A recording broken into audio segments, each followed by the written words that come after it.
ठीक है, तो लास्ट क्लास में यानी कल के क्लास में हम लोगों ने सॉलिबिलिटी को समझा था, है ना, टाइप्स ऑफ सॉल्यूशंस, यानी सॉल्यूशंस से रिलेटेड जितनी बातें थी वो हम लोगों ने देख लिया। आज का जो टॉपिक होगा उसमें हम लोग कॉन्सेंट्रेशन ऑफ सॉल्यूशन पढ़ेंगे, है ना। तो पहले कॉन्सेंट्रेशन ऑफ सॉल्यूशन को समझने से पहले हम लोग को ना दो टर्म को समझना होगा। एक कॉन्सेंट्रेटेड सॉल्यूशन, कॉन्सेंट्रेटेड सॉल्यूशन, और एक डाइल्यूट सॉल्यूशन। इन दोनों को जब तक नहीं समझोगे ना तो ये टॉपिक भी समझ में नहीं आएगा। चलो फरहान बताइए हमको कॉन्सेंट्रेटेड सॉल्यूशन का मतलब क्या होता है। सर कॉन्सेंट्रेटेड वही ना जिसमें सॉल्वेंट ज्यादा और सॉलिड कम। सर सॉल्यूट ज्यादा सॉल्वेंट कम होता है। हाँ, क्या बोले तुम? नहीं पता। तुम बताए थे ना, हम बताए थे कि नहीं? क्यों ऐसा कर रहे हो? बोलो सादिया। हाँ बैठ के बेटो, वो स्कूल में वहां खड़ा रहना पड़ता है, वहां फिर हम लोग से पूछ। हाँ नहीं बताए थे फरहान, भूल गए क्योंकि घर में रिवाइज नहीं किया। ध्यान देना, कॉन्सेंट्रेटेड सॉल्यूशन का मतलब क्या हुआ? कॉन्सेंट्रेटेड सॉल्यूशन का मतलब ये हुआ कि पानी की मात्रा कम है और जो दूसरा सॉल्यूट है उसकी मात्रा ज्यादा। इसको समझाने के लिए मैं एक ही एग्जांपल देता हूं। क्या? नींबू पानी लिए, ठीक है, दो नींबू पानी था, दोनों में नींबू पानी है, ठीक है, लेकिन एक वो जब हम पिए ना तो उसमें सिर्फ नींबू दिख रहा है, पूरा खट्टा, है ना, और दूसरा जब हम पिए ना तो उसमें सिर्फ पानी पता चल रहा, नींबू पता ही नहीं चल रहा। तो दोनों में क्या अंतर है? दोनों में अंतर यह है कि इसमें नींबू ज्यादा है, पानी कम, नींबू ज्यादा है, पानी कम। तो ऐसा सॉल्यूशन कॉन्सेंट्रेटेड सॉल्यूशन होता है। बात समझ में आ रहा है? अच्छा, इसमें क्या था? इसमें नींबू की मात्रा कम थी, यानी सॉल्यूट की मात्रा कम थी, और सॉल्वेंट मतलब पानी ज्यादा था, इससे पानी पानी लग रहा था। बात समझ में आ रहा है? तो इसलिए इसको हम लोग क्या बोलेंगे? डाइल्यूट। इसको कैसा बोलेंगे हम लोग? Dilute solution. बात समझ में आ रहा है? ठीक है, तो अब हम लोग क्या करेंगे कि हम लोग कॉन्सेंट्रेशन ऑफ सॉल्यूशन का फॉर्मूला देखेंगे, ठीक है। तो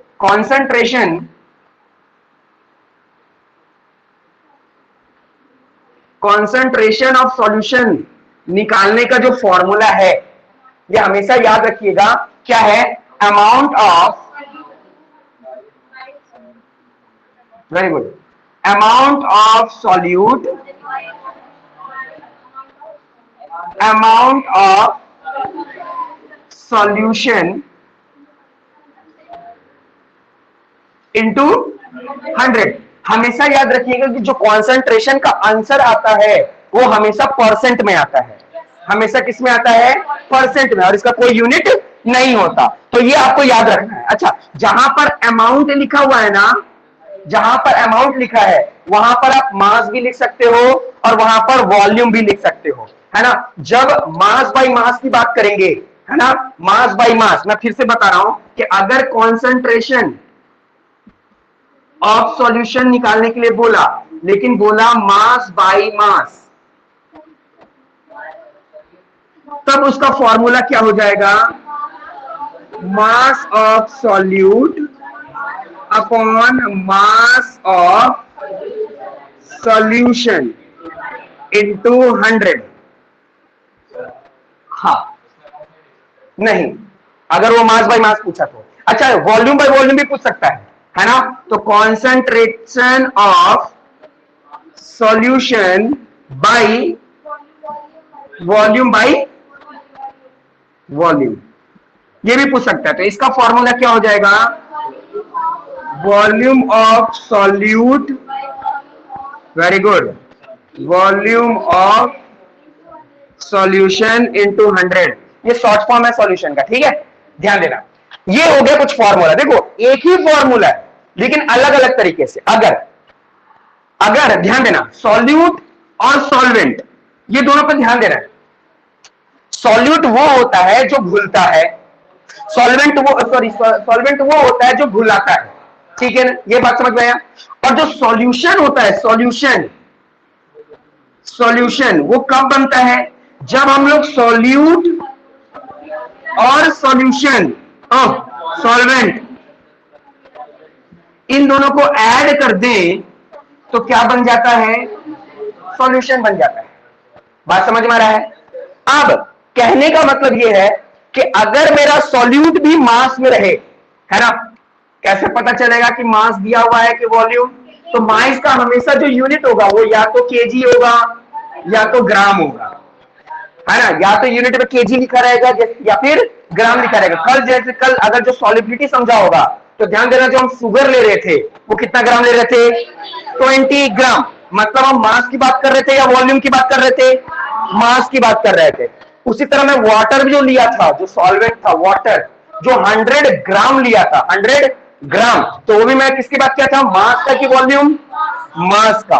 ठीक है, और अगर वॉल्यूम रहता है तो वो या तो लीटर रहेगा या तो मिलीलीटर पे बात होगा, है ना, या तो लीटर पे बात होगा या तो मिलीलीटर पे बात होगा। कल मैंने एग्जांपल दिया था मिल्क का, है ना, कि अगर आप दुकान जाकर बोलते हो कि 1 लीटर मिल्क दे दीजिए, कोई दिक्कत नहीं आप पे हंसेगा। सिमिलरली अगर आप बोलोगे कि 1 केजी आप हमको दूध दे दीजिए, तब भी आप पे कोई नहीं हंसेगा। कभी हंसता है क्या? कोई नहीं हंसता है। क्यों? क्योंकि अगर आप लिक्विड ले रहे हो मास पे तो वो मास कहला रहा है। बोलिए। और अगर लिक्विड लिया जा रहा है, अगर कोई लिक्विड लिया जा रहा है वॉल्यूम पर, तो हम लोग उसको लीटर कहते हैं। आलू प्याज सॉलिड है ना, तो वो ग्राम पे ही आएगा, वो कभी लिक्विड में कन्वर्ट नहीं हो सकता। हाँ, लेकिन उसका जूस बना दोगे, प्याज का जूस, है ना, आंखों के लिए बहुत अच्छा होता है। ठीक है, तो वो जो चीज है अगर उसको लिक्विड के लोगे तो वो वॉल्यूम के जैसा वॉल्यूम कहलाएगा। बात समझ में आ रहा है? तो ये फॉर्मूला देखो, फॉर्मूला एक ही है, बस जबरदस्ती सबका नाम जो है ना वो चेंज है और कुछ नहीं, चीज वही है। हाँ बोलिए। हाँ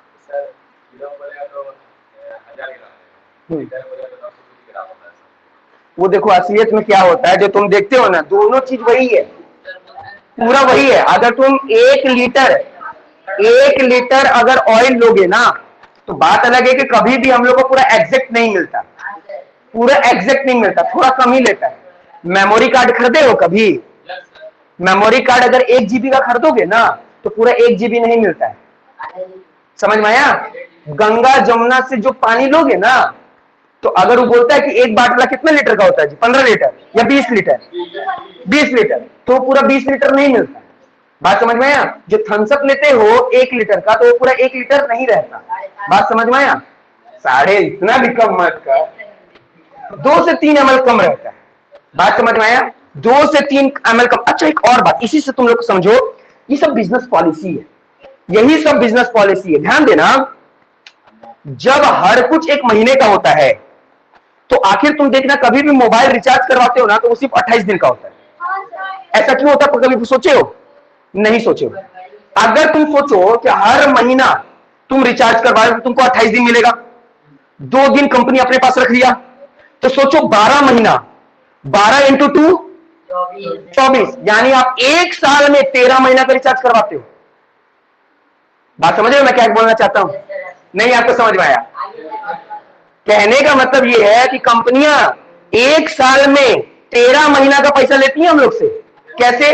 क्योंकि पहला महीना हम रिचार्ज करवाए 1 महीना के नाम पर, लेकिन हमको कितना दिन दिया? 28 दिन, तो 2 दिन बच गया।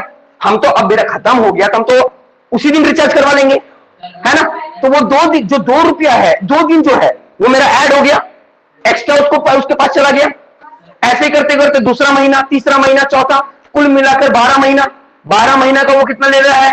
24 भी लगभग 24 वाला भी डेटा पैक आता है जो 24 दिन का रुपए लेकर हिसाब से लेता है। तो ये सब ना स्ट्रैटेजी है, मार्केटिंग स्ट्रैटेजी, आप लोग को लूटने का तरीका, इंसानों को लूटने का तरीका।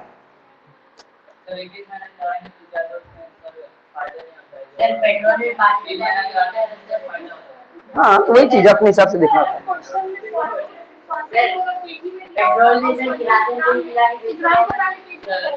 हाँ,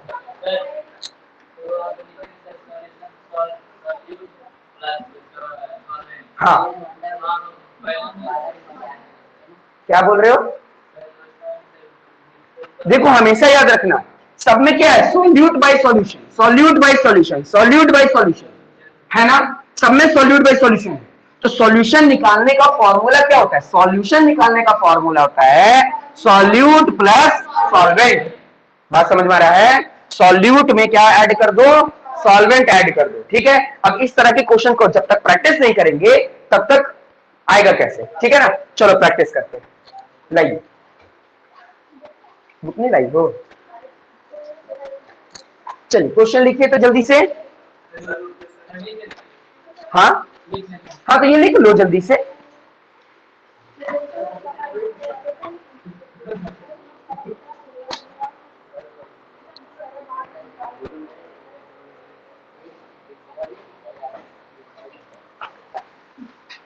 डिक्टेट कर दे कि लिख दे?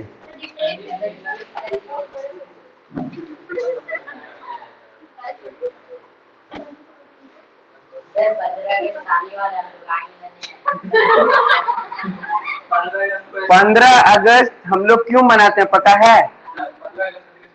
क्यों मनाते हैं बताओ? ओ वाह, हाँ, तो आजादी हम लोग को मिला था ईस्ट इंडिया कंपनी से, लेकिन हम तुम लोग को पढ़ाई से आजादी नहीं देंगे।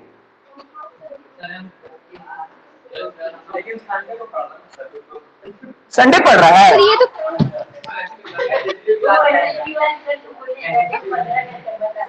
तब तो संडे को तो आजादी तुम लोगों को एसएसटी वाले सर से मांगना होगा। कोई तो आज ये सैटरडे ना, पता चल जाएगा, मैसेज कर देंगे। चलिए क्वेश्चन लिखिए। वो संडे को पता, सैटरडे को पता चल जाएगा। कल छुट्टी समय आप बताएंगे, अभी नहीं बताएंगे। लिखो।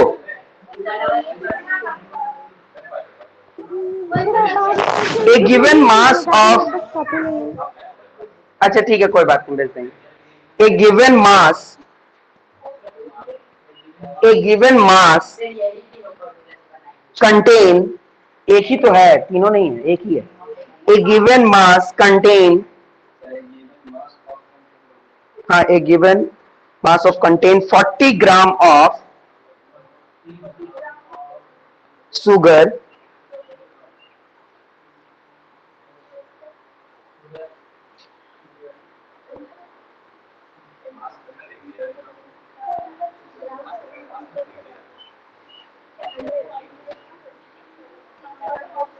sugar in 360 gram of water, in 360 gram of water, 360, 360 gram of water. तुमको अभी बताएंगे हम। Calculate, calculate the concentration of solution, calculate the concentration of solution.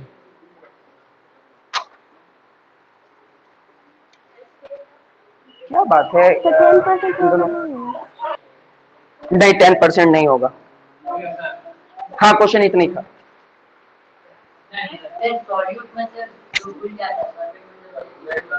हाँ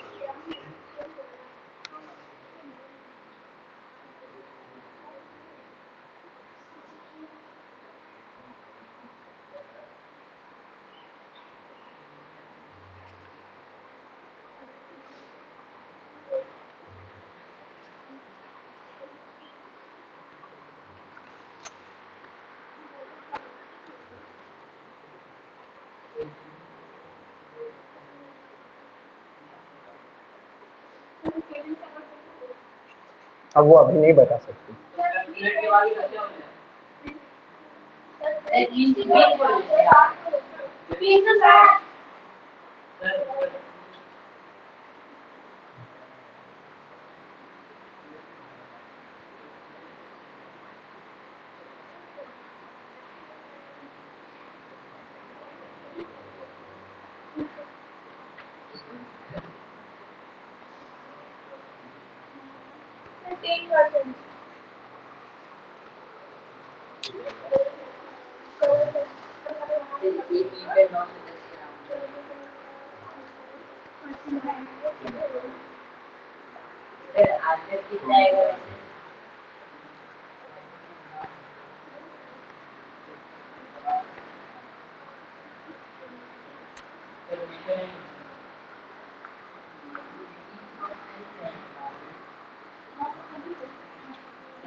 हो गया?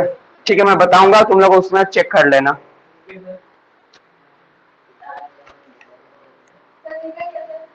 ठीक है।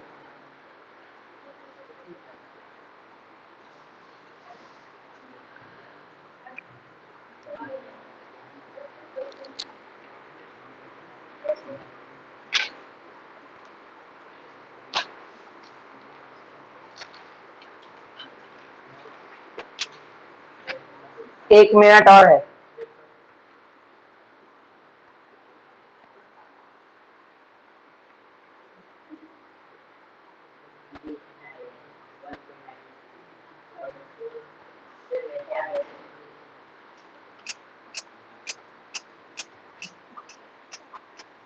सर सॉल्वेंट हम नहीं ले सकते कंसंट्रेशन ऑफ सॉल्यूशन, जैसे हम सॉल्यूट से लेते हैं अमाउंट ऑफ क्या बोल सॉल्यूट रही हो? सर हम बोल रहे कि हम लोग जिस तरह सॉल्यूट से लेते हैं amount of solute by total solution into 100, उसी तरह हम लोग सॉल्वेंट से नहीं ले सकते हैं अमाउंट ऑफ सॉल्वेंट बाय। अगर सॉल्वेंट का ले रहे हैं तो फिर इंटू 100 नहीं लगाना होगा, सर क्या? क्योंकि ये जो आ रहा है वो तो परसेंटेज में आता है ना, तो फॉर्मूला सॉल्यूशन पे लिया जाता है, और सॉल्वेंट पे ले रही हो तो फिर इंटू 100 नहीं लगता। चलिए इधर देखिए, ध्यान दीजिए, जिसका निकल गया बहुत अच्छी बात है, जिससे नहीं निकला कोई बात नहीं, वो प्रैक्टिस करेगा। पहले क्वेश्चन समझो क्या लिखा हुआ है। A given mass of solute, अगर यहाँ मास नहीं भी लिखता ना तो हम यहां से समझ जाते कि मास ही दिया हुआ है, ठीक है। A given mass of solute of 40 gram of sugar, यहां पर सबसे इंपॉर्टेंट बात आ रहा है 40 ग्राम ऑफ शुगर, है ना, इन 360 ग्राम ऑफ वाटर। अब यहां पर तुमको समझना है कि आखिर मेरे को तीन चीज होना चाहिए, ध्यान देना, मेरे पास तीन चीज होना चाहिए। एक होना चाहिए या तो सॉल्यूशन, या तो सॉल्वेंट, या तो सॉल्यूट, है ना। अब तीनों का मतलब समझो, जो सॉल्यूट होता है वो घुलता है, जो सॉल्वेंट होता है वो घुलाता है, और जब ये दोनों आपस में मिल जाता है तब उसको हम लोग सॉल्यूशन कहते हैं। बात समझ में आए? तो यहां पर देखो क्या लिखा हुआ है, शुगर दिया हुआ है, तो शुगर ऑब्वियस सी बात है वो सॉल्यूट है ना, वो क्या है, सॉल्यूट है। तो हम लिखेंगे मास ऑफ शुगर, जो कि कैसा बिहेव कर रहा है, सॉल्यूट के जैसा, क्योंकि मास लिखे हैं तो यहां पर लिखेंगे हम 40 ग्राम। बात समझ में आ रहा है? फिर यहां लिखा हुआ है 360 ग्राम ऑफ वाटर। अब वाटर कैसा बिहेव करता है, वो सॉल्वेंट के जैसा बिहेव करता है, वो सबको अपने में घुला लेता है। तो हम क्या लिखेंगे, क्योंकि यहां ग्राम लिखा हुआ है, क्योंकि यहां ग्राम लिखा है तो हम क्या लिखेंगे, लिखेंगे मास ऑफ वाटर जो कि बिहेव कर रहा है सॉल्वेंट के जैसा 360 ग्राम। ठीक है, इतनी बात तो सबको समझ में आ गई होगी। अब यहां पर ये लिखने के बाद, ये लिखने के बाद आपको क्या समझना है, आपको ये समझना है कि फॉर्मूला क्या होता है। ध्यान से मेरी बात को समझना, फॉर्मूला होता है कॉन्सेंट्रेशन ऑफ सॉल्यूशन, ठीक है, सॉल्यूशन इक्वल टू क्या होता है, मास of solute upon mass of solution into 100, यही होता है।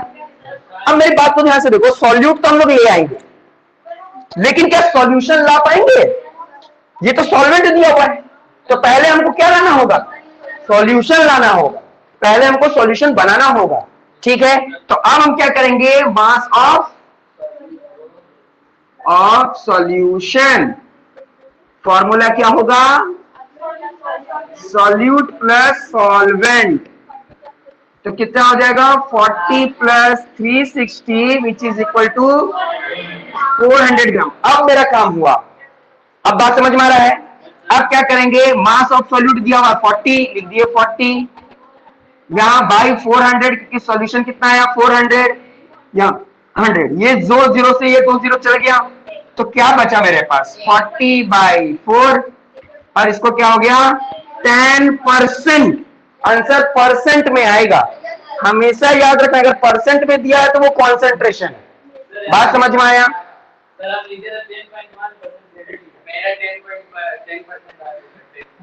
बात समझ में आ रहा है ना? इसको हम लोग एसआई यूनिट में इसको नहीं चेंज कर सकते केजी में? न केजी में कर सकते हैं, लेकिन इसका यूनिट तो ग्राम में ही रहेगा, क्या दिक्कत है?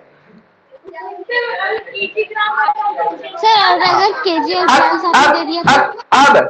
अब इसी में तुमसे क्वेश्चन पूछेगा कि ये जो सॉल्यूशन है, ध्यान देना मेरी बात को, ये जो सॉल्यूशन है वो किस टाइप का सॉल्यूशन है? किस टाइप का? कॉन्सेंट्रेटेड या dilute? Concentrated. Sir dilute. Dilute ना होगा, पानी की मात्रा ज्यादा है, सॉल्यूट कम है, तो कैसे हो सकता है कॉन्सेंट्रेटेड? ये होगा डाइल्यूट। समझ में आ गया? और नॉर्मल भाषा से समझ लेना, 50% से कम आ गया, 50% से कम, तो वो डाइल्यूट होगा। अब 50% से ज्यादा आता है तो वो कॉन्सेंट्रेटेड होने लगता है। बात समझ में आ रहा है? बीच में होता है तो आइसोटोनिक बोलते हैं उसको। समझ में आ गया? ये क्लियर हो गया? दूसरा प्रश्न दिया जाए, चलिए लीजिए।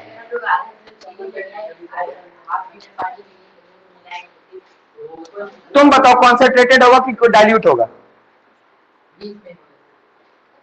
कैसे? नहीं, वो कॉन्सेंट्रेटेड हो जाएगा। लिखिए, चलिए इस क्वेश्चन को लिखिए। ए सॉल्यूशन कंटेन, ध्यान दो, ए solution contain 30 gram, 30 gram of common salt, 30 gram of common salt dissolved in 350 gram of water, 350 gram of water, 350 dissolved in 350 gram of water, 350 की जगह ना 370 कर लो, थोड़ा इजी रहेगा। 370 gram of water. Calculate the concentration of solution.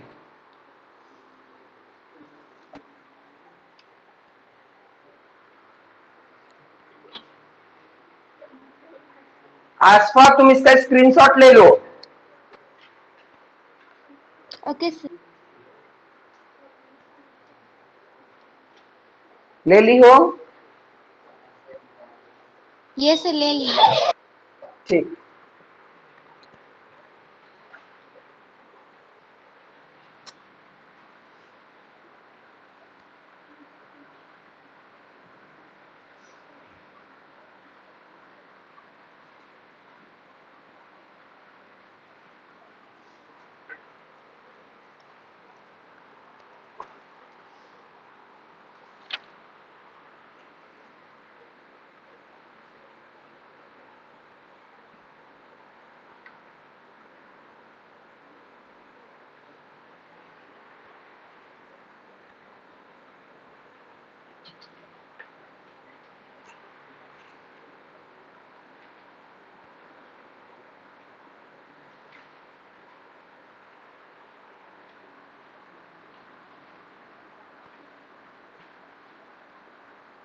Sir 7.5%। देखते हैं।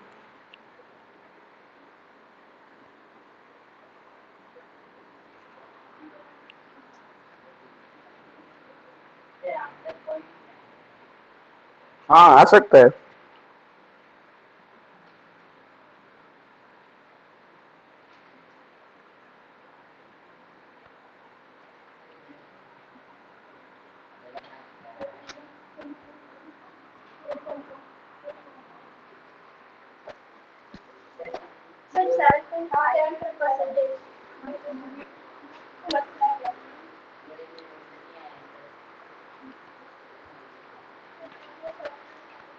चलिए बताऊं। चलिए देखिए क्वेश्चन क्या था। क्वेश्चन ये था कि ए सॉल्यूशन कंटेन, एक सॉल्यूशन है जिसके अंदर 30 ग्राम का क्या है हमारे पास, कॉमन सॉल्ट, ठीक है, और 370 ग्राम का क्या है मेरे पास, वाटर है। तो यहां पर सॉल्ट है ना, सॉल्ट क्या होता है, घुलता है, तो वो कैसा बिहेव करेगा, सॉल्यूट के जैसा, और यहां पर ग्राम है तो क्या लिखूंगा मैं, मास ऑफ सॉल्ट, जो कि बिहेव कर रहा है सॉल्यूट के जैसा। ठीक है, हाँ कॉमन सॉल्ट। और दूसरा क्या है, मास ऑफ वाटर, जो कि बिहेव कर रहा है सॉल्वेंट के जैसा। ठीक है, हम लोग जानते हैं कि फॉर्मूला में सॉल्यूशन की जरूरत पड़ती है ना, तो क्या लिखेंगे, मास ऑफ सॉल्यूशन। इसका फॉर्मूला क्या होगा, सॉल्यूट प्लस सॉल्वेंट, यानी सॉल्ट प्लस वाटर, जो कि क्या है 30 ग्राम प्लस 370 ग्राम, कुल मिलाकर कितना हो गया 400 ग्राम। तो सॉल्यूशन हम लोग को मिल गया। अब बस फॉर्मूला लगाना है, वो भी कौन सा फॉर्मूला लगेगा, मास बाई मास वाला, है ना, मास बाई मास वाला। तो फॉर्मूला लगेंगे क्या, concentration of solution equal to mass of solute upon into 100। तो देखो मास ऑफ सॉल्यूट कितना दिया हुआ था, 30 ग्राम, और सॉल्यूशन अभी हम लोग निकाले 400। तो ये देखो ये यहां से कट गया, तो कितना आ गया 30/4। जब इस दोनों को डिवाइड करोगे तो आ जाएगा 7.5%। अब ये कौन सा सॉल्यूशन होगा, कॉन्सेंट्रेटेड सॉल्यूशन है या डाइल्यूट, कॉन्सेंट्रेटेड या डाइल्यूट, सर डाइल्यूट। डाइल्यूट। सब भेड़ चाल चल रहा है, हाँ शेर चाल चलो, जानवर का नाम ले लिया ना। समझ में आ गया, ये सभी को समझ में आ गया, आस्था तुमको समझ में आया, वैसे तुम्हारी यस दे सर, दी आगे थी ना। Sir yes sir. चलिए नेक्स्ट क्वेश्चन।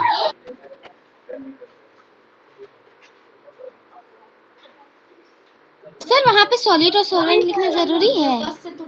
बिल्कुल, लिखिए, if 55 gram of salt, if 55 gram of salt, if 55 gram of salt are present in 550 gram of solution,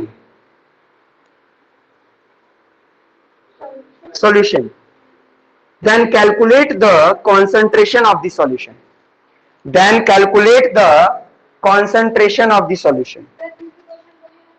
If 55 gram of salt are present in 550 gram of solution, what is the concentration of solution?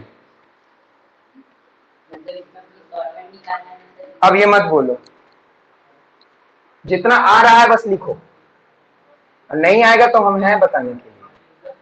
Sir 10%। तुम्हारे पास book है क्या? Sir book भी नहीं है, copy भी नहीं है sir, ऐसे ही कैलकुलेट करके बता दे रहे। वेरी गुड, बहुत अच्छा। आंसर नहीं बताना। सर करेक्ट है या नहीं है? करेक्ट है।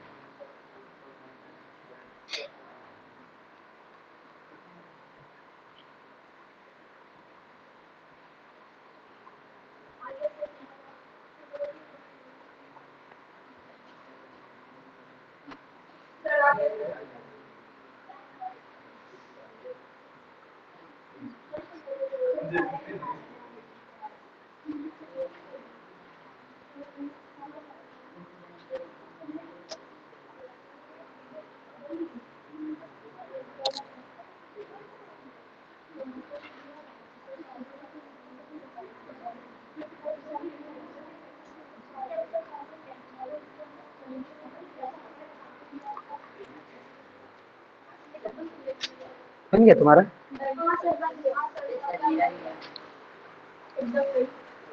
गिवन नहीं है लेकिन चलिए मैं अब इसका सॉल्यूशन बता देता हूं। देखो, जिसको समझ में आया बहुत अच्छी बात थी, लेकिन ये क्वेश्चन थोड़ा सा पिछले वाले क्वेश्चन से थोड़ा अलग था। क्यों? क्योंकि देखो यहां पर क्या लिखा हुआ है, 55 ग्राम ऑफ सॉल्ट। तो सॉल्ट जो है वो कैसा बिहेव करेगा, सॉल्यूट के जैसा, ठीक है। लेकिन यहां पर देखो क्या लिखा है, 550 ग्राम ऑफ सॉल्यूशन। ये तो सॉल्यूशन ही दे दिया है, तो हमको सॉल्यूशन बनाने की जरूरत ही नहीं है, सॉल्वेंट तो नहीं था, ये तो डायरेक्ट सॉल्यूशन ही दे दिया, तो आपको ज्यादा मेहनत करने की जरूरत ही नहीं है ना। आपको मास ऑफ सॉल्यूट, यहां पर सॉल्ट लिखेंगे, जो कि सॉल्यूट के जैसा हो रहा है 55 ग्राम, और मास ऑफ सॉल्यूशन दे दिया है, आपको निकालने की जरूरत ही नहीं है। इस बार क्वेश्चन में मास ऑफ सॉल्यूशन ही दे दिया है ना।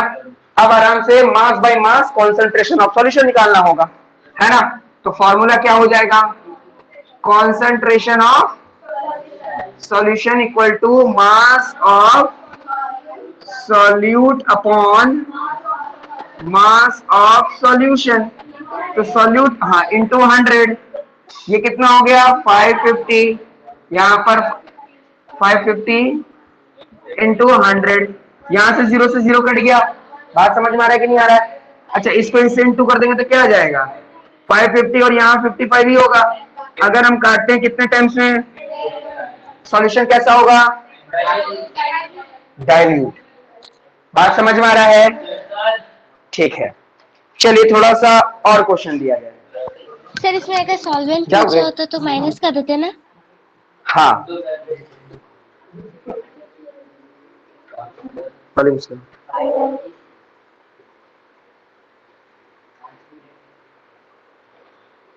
ये वाला क्वेश्चन मजेदार है। लिखो, ए solution of sugar in water, a solution of sugar in water is 5%, is 5% by mass, by mass। अरे इसी से तुम कोशिश करोगे सब बन जाएगा। by mass, how much sugar, how much sugar is present in, is present in 250, 250, 250, 250 gram of solution, 250 gram of solution. चलिए कोशिश कीजिए तो सर एक बार जरूर क्वेश्चन निकल रिपीट जाएगा। कीजिए तो। मैं लिख ही दे रहा हूं।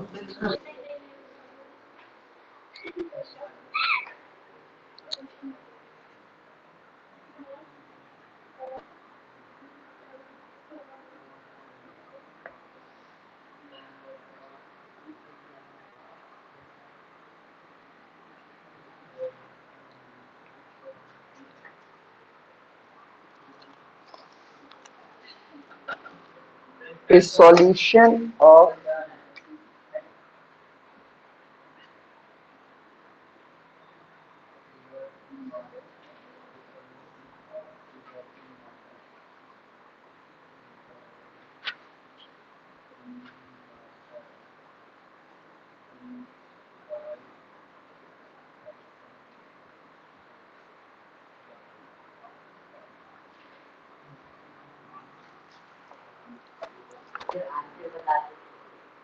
by mass,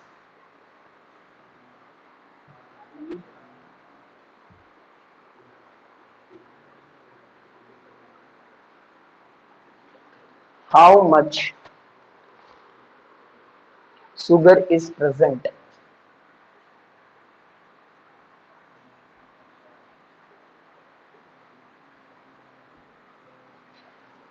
sugar is present in 250 gram of solution. आसवा क्वेश्चन देख पा रही हो ना? Yes sir. चलिए बनाइए तो।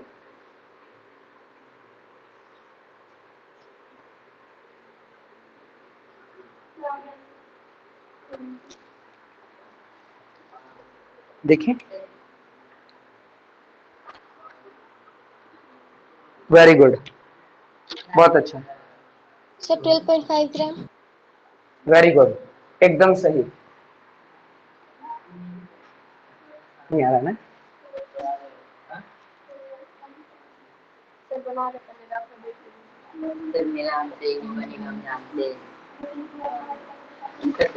तुम समझ, देखो सब कुछ समझाया गया है, थोड़ा सा दिमाग लगाओगे तब ना।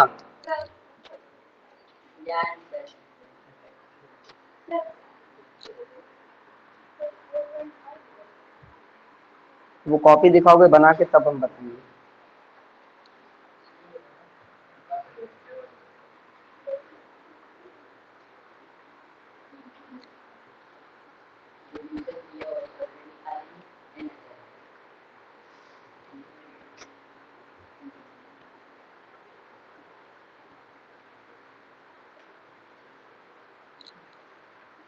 कोशिश करूंगा कि इस टाइप का क्वेश्चन आज ग्रुप में डालूं, ठीक है? आप लोग का होमवर्क वहीं मिलेगा आज।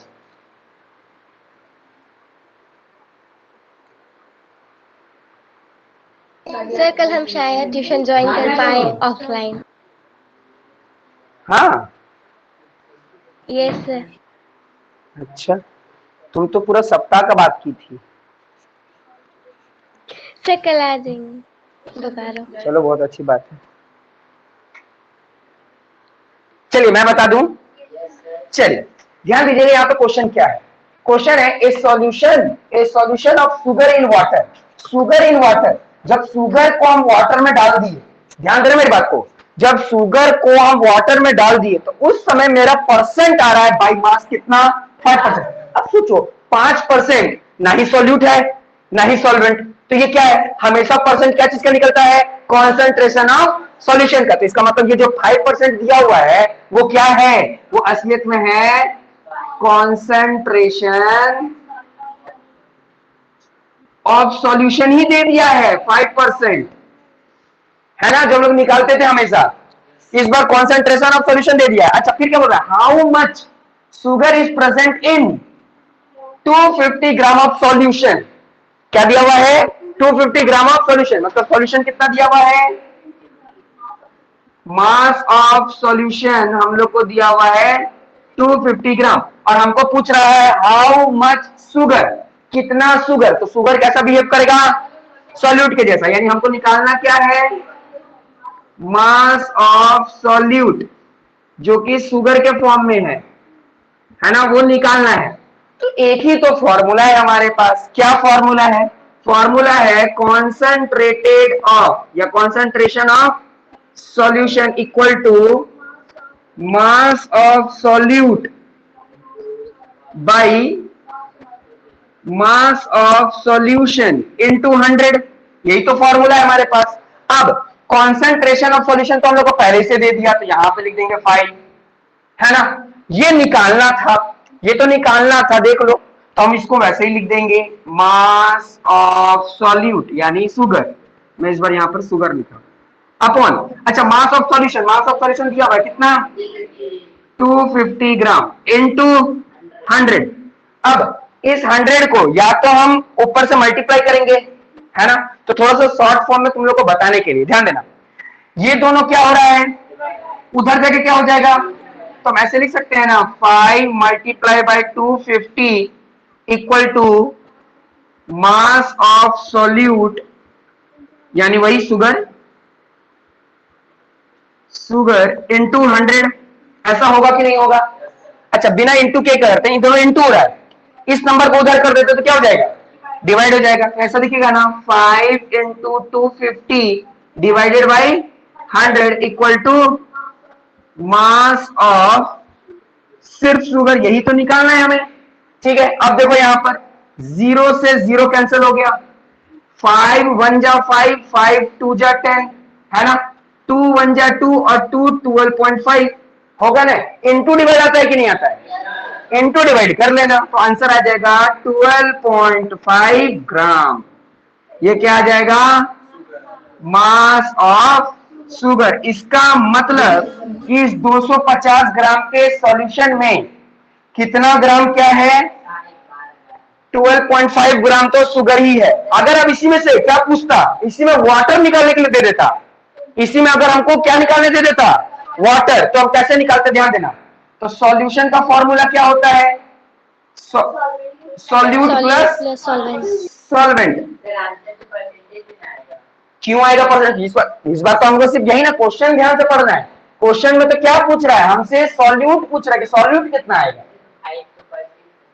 तो 5% है, इसलिए जहां परसेंट आता है उसकी जगह परसेंट वाला वैल्यू दे दी है।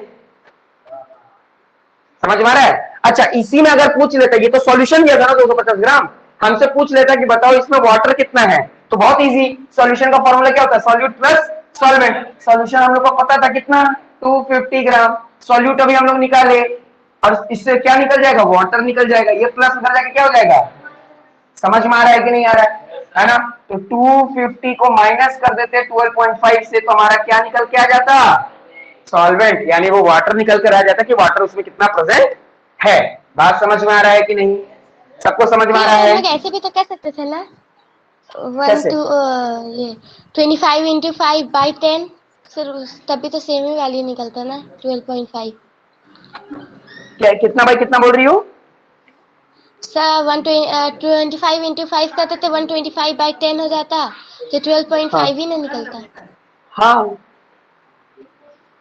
समझ में आ रहा है तुम लोगों को। तो इस तरीके से क्वेश्चन आता है एग्जाम में। नहीं, लिख लो ना, आप क्या स्क्रीनशॉट बजवाओगे, इतना लिख लिए तो फिर इतना भी लिख ही लो। सर इस बार तो ऑब्जेक्टिव में आएगा। तो ऑब्जेक्टिव आएगा तो ऑप्शन में क्या रहेगा, 12.5, 13.5, 14.5 और 120, यही ना रहेगा। बनाना तो पड़ेगा ना तुमको। यस। हाँ, और बनाने के लिए तुमको सीखना होगा, समझना होगा कब कहाँ क्या निकालते हैं। कभी भी परसेंट दिया हुआ है, इसका मतलब वो तो कॉन्सेंट्रेशन ही दे दिया हम लोगों ने, तो कॉन्सेंट्रेशन की जगह पे वो लिख देंगे। बात समझ में आ रहा है। तो इस तरह के क्वेश्चन में 2-3 अभी ग्रुप में आपको दे दूंगा ताकि आप उसको प्रैक्टिस करो, ठीक है। हाँ,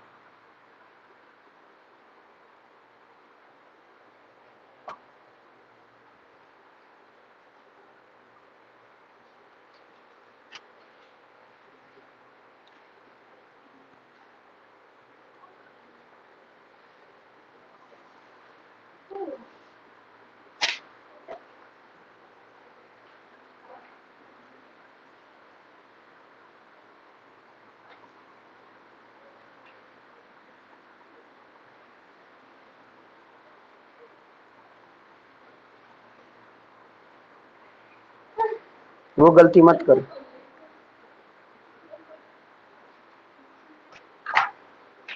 चलिए कुछ टॉपिक बता देता हूं कोलाइडल का, क्योंकि कोलाइडल की प्रॉपर्टीज मैंने पढ़ा दिया है ना। उसके टाइप्स पढ़ लेते हैं, है ना। हाँ, उसके प्रॉपर्टी देख लेते हैं, है ना, तुरंत कंप्लीट हो जाएगा। ध्यान देना, जैसे हम लोग टाइप्स ऑफ सॉल्यूशन पढ़े थे, है ना, फिर से एक बार क्या करता हूं, पहले कोलाइडल बता देता हूं कि कोलाइडल सॉल्यूशन है क्या। ध्यान से समझना, कोलाइडल सॉल्यूशन, पहली बात कि जो कोलाइडल सॉल्यूशन के पार्टिकल्स होते हैं, पार्टिकल्स वो बिटवीन 1 nm टू 100 nm के होते हैं। मतलब कि जो कोलाइडल सॉल्यूशन के पार्टिकल्स तुमको दिखेंगे वो 1 nm से ज्यादा और 100 mm से कम, इन्हीं के बीच में वो लाई करते हैं। इसलिए उनके पार्टिकल दिखाई देते भी हैं और नहीं भी।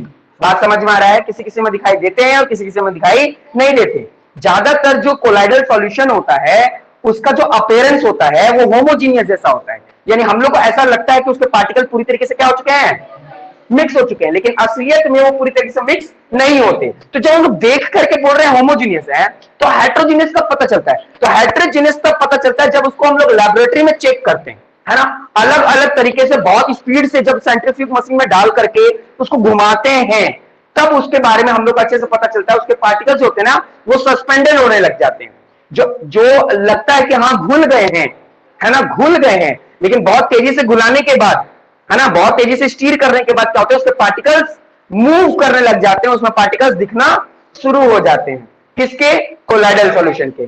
बात समझ में आ रहा है। अच्छा, टाइप्स ऑफ सॉल्यूशन को देखो जल्दी, बुक में देखो टाइप्स ऑफ कोलाइडल सॉल्यूशन, ये समझना आप लोगों को बहुत जरूरी है। ये देखो ये वाला पॉइंट, ठीक है, यहां पर जो दिया हुआ है ये वाला भी पढ़ा रहा हूं, ठीक है।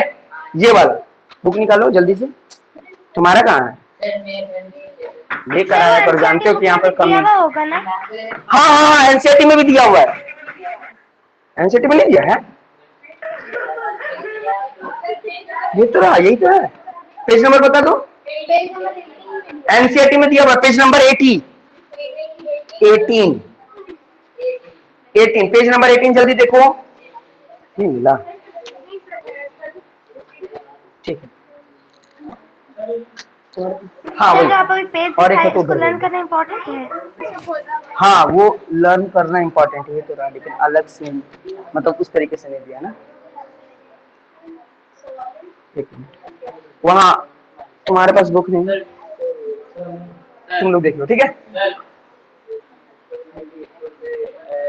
एरिसोल अभी बता रहे हैं, देखो इधर ध्यान देना, ध्यान देना। मैं कोलाइडल का जो बात बता रहा हूं, देखो इसमें 3 कॉलम बने हुए हैं, है ना।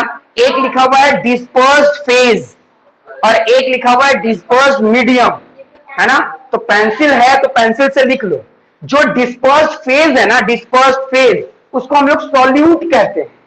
क्या कहते हैं? सॉल्यूट। डिस्पर्स्ड फेज को हम लोग सॉल्यूट कहते हैं और डिस्पर्स्ड मीडियम को हम लोग सॉल्वेंट कहते हैं। समझ में आ गया? यानी कौन घुलता है? डिस्पर्स्ड फेज घुलता है। कौन घुलाता है? डिस्पर्स्ड मीडियम घुलाता है। जैसे भी मैं तुम लोग को बताया था कि वाटर क्या है? वाटर एक तरह का सॉल्वेंट है और सॉल्ट क्या है? सॉल्ट एक तरह का सॉल्यूट है। सॉल्यूट जो होता है वो सॉल्वेंट में आकर घुल जाता है और सॉल्वेंट यानी जो वाटर होता है वो सॉल्ट को यानी सॉल्यूट को घुला देता है। सिमिलरली कोलाइडल सॉल्यूशन में इसका नाम बस चेंज कर दिया गया है, नाम चेंज है। क्या है नाम? जो सॉल्यूट है उसको डिस्पर्स्ड फेज कहते हैं और जो सॉल्वेंट होता है उसको डिस्पर्स्ड मीडियम कहते हैं, ठीक है। तो कुछ एग्जांपल से देखो तो समझ में आएगा। क्या है एग्जांपल, ध्यान से समझना। हाँ नया, सिंपल सी बात है, क्योंकि नया सॉल्यूशन है ना, जिसमें नया सॉल्यूशन होता है, जिसमें बन सकता है तो उसका नेमिंग चेंज कर दिया जाता है। अब देखो इसके टाइप्स में एक, नहीं उसका तो टाइप सी नहीं है बाबू, उसका टाइप सी नहीं है। समझ में आया? यस। ठीक है। अब इसके टाइप्स में देखो, ध्यान देना। अगर अगर मेरे पास लिक्विड है, ध्यान देना, मेरे पास क्या है? Liquid. Liquid as a solute हो, लिक्विड कैसा हो? सॉल्यूट हो, है ना। और गैस मेरे लिए क्या हो जाए? सॉल्वेंट हो जाए। तो कौन घुलेगा? लिक्विड घुलेगा। किसमें घुलेगा? गैस में घुलेगा। तो ज्यादा मात्रा में कौन होगा? गैस या फिर लिक्विड? ऑब्वियस सी बात है गैस, क्योंकि सॉलिड को सबसे ज्यादा, मतलब सॉरी सॉल्वेंट को ज्यादा होना चाहिए, है ना। तो अगर किसी लिक्विड को हम गैस में डिसॉल्व कर रहे हैं, किसी लिक्विड को गैस में डिसॉल्व कर रहे हैं, तो उस समय का जो सॉल्यूशन बनेगा, अगर मान लो कोलाइडल सॉल्यूशन बनेगा, तो उसको हम लोग बोलते हैं एरिसोल। क्या बोलते हैं हम लोग? एरिसोल। और इसका एग्जाम्पल तुमको कहां दिखता है? इसका एग्जाम्पल दिखता है फॉग में, क्लाउड में और मिस्ट में। अब देखो, फॉग मतलब तो समझते हो, फॉग मतलब कोहरा, है ना। कोहरा, कोहरा जानते हो आप लोग, है ना। अच्छा, क्लाउड का मतलब भी जानते हो, क्लाउड का मतलब क्या हो गया? बादल, ठीक है। और मिस्ट का मतलब भी होता है कोहरा, दोनों का मतलब कोहरा। अब बोलोगे सर अगर फोग भी कोहरा, मिस्ट भी कोहरा, तो इन दोनों को कैसे पहचानेंगे? तो हमेशा याद रखना कि जो फॉग होता है, फॉग वो नीचे बनता है ना, नीचे। और जो मिस्ट होता है वो ऊपर की ओर कोहरा बनता है, मतलब बादल के ऊपर की तरफ बना, है ना। तो वो क्या कहलाता है? मिस्ट। और वो जमीन के रेफरेंस में मिल रहा है तो उसको क्या बोलते हैं? फॉग। अच्छा, एक और एग्जांपल और डिफरेंस समझ लो। जो फॉग होता है उसकी डेंसिटी ज्यादा होती है मिस्ट के मुकाबले, यानी मिस्ट ज्यादा हल्का होता है किसके मुकाबले? फॉग से। फॉग ठंडे के दिन में देखना, ठंडियों के दिन में बहुत सारा गाड़ी एक्सीडेंट हो जाता है, किसके कारण? कोहरा के कारण। दिल्ली में तुम लोग सुने होंगे। तो वो जो धुंध जमीन पर जम गया ना, जमीन पर, वो क्या था? फॉग था। उसी का बड़ा भाई, उसी का बड़ा भाई जो जमीन में ना होकर आसमान में होता है, उसको हम लोग मिस्ट कहते हैं। बात समझ में आया? ये कैसे बनता है? ये कोलाइडल सॉल्यूशन होता है।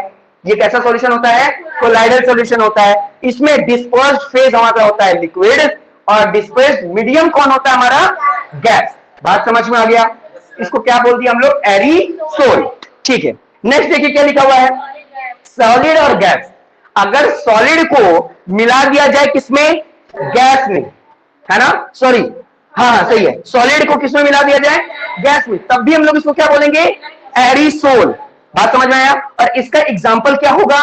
स्मोक हो गया, ऑटोमोबाइल एग्जॉस्ट हो गया, है ना? देखो ध्यान देना, ये ऑटोमोबाइल एग्जॉस्ट जानते हो क्या होता है? ऑटोमोबाइल एग्जॉस्ट का मतलब जो गाड़ी चलता है तो उसका जो धुआं निकलता है ना, उसी को बोलते हैं ऑटोमोबाइल एग्जॉस्ट। बात समझ में आया? हाँ, जो इंजन से धुआं निकल रहा है, या जनरेटर चलता है तो देखोगे काला, या ट्रैक्टर चलता है तो देखोगे ब्लैक ब्लैक जैसे निकलता है ना, तो वो सब ऑटोमोबाइल एग्जॉस्ट कहते हैं। बात समझ में आया? और स्मोक तो जानते ही हो, है ना? ठीक है, हाँ धुआं। चलिए नेक्स्ट देखिए क्या है, अगर गैस और लिक्विड, गैस कैसा है? Dispersed medium, sorry dispersed phase, है ना? और हमारा लिक्विड कैसा है? मीडियम। तो उसको हम लोग क्या कहते हैं? फॉर्म। उसको क्या कहते हैं? फॉर्म। और फॉर्म जानते हो, नॉर्मली जो सेविंग करने में जो फॉर्म यूज किया जाता है, वो जो झाग बनता है दाढ़ियों में, है ना, तो वो जो है वो असलियत में जब बनाया गया होगा तो कैसे बनाया गया होगा? जब गैस को लिक्विड में क्या कर दिया गया होगा? डिसॉल्व कर दिया गया होगा। बात समझ में आ रहा है ना? हाँ, तो उसका ये एग्जांपल हो गया शेविंग क्रीम का, जनरल एग्जांपल हो गया। इमल्सन, अच्छा इमल्सन जनरली देखना पेंट में यूज किया जाता है। जो पेंट करते हैं ना हम लोग, घर में पेंट करते हैं, है ना, ये सब जो अलग अलग कलर का पेंट हुआ है, अलग अलग, है ना, तो वो पेंट को हम लोग इमल्सन भी कहते हैं। क्या कहते हैं? इमल्सन। लेकिन वो इमल्सन बना कैसे? वो इमल्सन बना जब हम लोग लिक्विड को लिक्विड में डिसॉल्व कर दिए। समझ में आया? तो जब लिक्विड को लिक्विड से जब डिसॉल्व कर देते हैं तो पेंट बन जाता है। बात समझ में आया? ठीक है, जिसका कुछ और एग्जांपल क्या होगा? हाँ, फेस क्रीम या मिल्क, मिल्क भी एक तरह का इसका एग्जांपल होता है। ठीक है, इमल्सन का। अच्छा सोल, सोल का मतलब क्या है? जब सॉलिड को लिक्विड पे आपस में क्या कर देते हैं? मिक्स कर देते हैं। तो ये हो गया मिल्क ऑफ मैग्नीशिया, और या मड बोलो। अच्छा एक और भी फॉर्म हो रहा है, ठीक है, दो तरह का फॉर्म हो रहा है। एक फॉर्म क्या हो रहा है? गैस और सॉलिड। ठीक है, तो इसमें क्या बन रहा है? फॉर्म बनता है, रबर बनता है, स्पॉन्ज बनता है, और प्यूमेस बोलता है। देखो प्यूमेस क्या होता है, तुम लोग देखना कभी, एक पत्थर जैसा होता है जो बहुत सारे लोग ना अपने बाथरूम में यूज करते हैं एड़ियों को साफ करने के लिए, है ना। इतना छोटा सा गोल सा पत्थर यूज होता है कि एड़ियों के या अंडर आर्म्स अंडर पीट्स के जो गंदगी होती है उनको साफ करने के लिए हम लोग क्या करते हैं? वो पत्थर, वो स्टोन को यूज करते हैं। तो वो भी कैसे बनता है? इसी से एक बनता है। तो अलग अलग टाइप से हैं। बात समझ? अब एग्जाम में क्या आएगा? एग्जाम में क्या कर देगा? बोल देगा कि हमारे पास शेविंग क्रीम है ना, शेविंग क्रीम। अब पूछेगा कि ये जो शेविंग क्रीम है ये कौन से टाइप्स ऑफ कोलाइडल सॉल्यूशन में आता है? कौन से टाइप? तो ऑप्शन दे देगा, सोल, सॉलिड सोल, फॉर्म, या फिर इमल्सन। तो आप किसमें टिक लगाओगे? फॉर्म में। बात समझ में आ रहा है? इस तरीके से एग्जाम में क्वेश्चन पूछता है। हाँ बोलो सर ये तो एग्जाम्पल है ना? हाँ, तो एग्जाम्पल से ही पूछता है। लेकिन एक बात याद रखना, कभी भी सॉरी कभी भी कोलाइडल सॉल्यूशन का गैस और गैस कभी नहीं बनता। देख लो, कहीं भी गैस और गैस का नहीं बनता। ठीक है, तो इस बात को ध्यान देना। और अगर याद करना है तो याद करने का नॉर्मल ट्रिक क्या होता है? याद करने का नॉर्मल ट्रिक देखो कैसे लिखा है, क्योंकि गैस का एक गैस तो बनता नहीं है ना, तो इसलिए देखो क्या बनता है? बनता देखो गैस गैस, 3 बार लिक्विड लिक्विड लिक्विड लिक्विड, और 3 बार सॉलिड सॉलिड सॉलिड सॉलिड, बन गया इधर। और इधर देखो liquid solid gas, liquid solid gas, और लिक्विड सॉलिड। बात समझ में आ रहा है? तो ये वाला तो आपको आराम से याद हो जाएगा। बात समझ में आ रहा है किसका क्या चीज है ना? स्टेप बाय स्टेप आपको तो याद करना ही पड़ेगा, क्योंकि एग्जाम में कुछ भी लेकिन आता एनसीईआरटी से ही है, इससे ज्यादा नहीं पूछता, क्योंकि इसी में सब कुछ हो चुका है ना। देखो तो उसने ज्यादा दिया हुआ है क्या? वही है, तो उसी को कॉपी किया गया है। बात समझ में आ रहा है? तो ये क्या हो गया? कोलाइडल सॉल्यूशन का टाइप्स हो गया। तो अब सस्पेंशन बता दिया हम तुम लोगों को, है ना। कोलाइडल सॉल्यूशन के बारे में उसका टाइप बता दिया। मतलब समझ लो ना कि 80% का चैप्टर कंप्लीट हो गया। अब सिर्फ एक टॉपिक है जो कि सीबीएसई बोल रहा है कि मैं डिलीट कर दिया हूं, लेकिन मैं उसको डिलीट नहीं कर रहा हूं, क्या पता आ गया तो। इसलिए सेपरेशन ऑफ मिक्सचर, ये एकदम लास्ट पार्ट है। इसमें हम लोग कैसे कैसे सब्सटेंस को अलग करते हैं वो मैं पढ़ाऊंगा। कब? सैटरडे को। तो फिर आज का क्लास सर। इतना ही है, मिलते हैं नेक्स्ट क्लास में।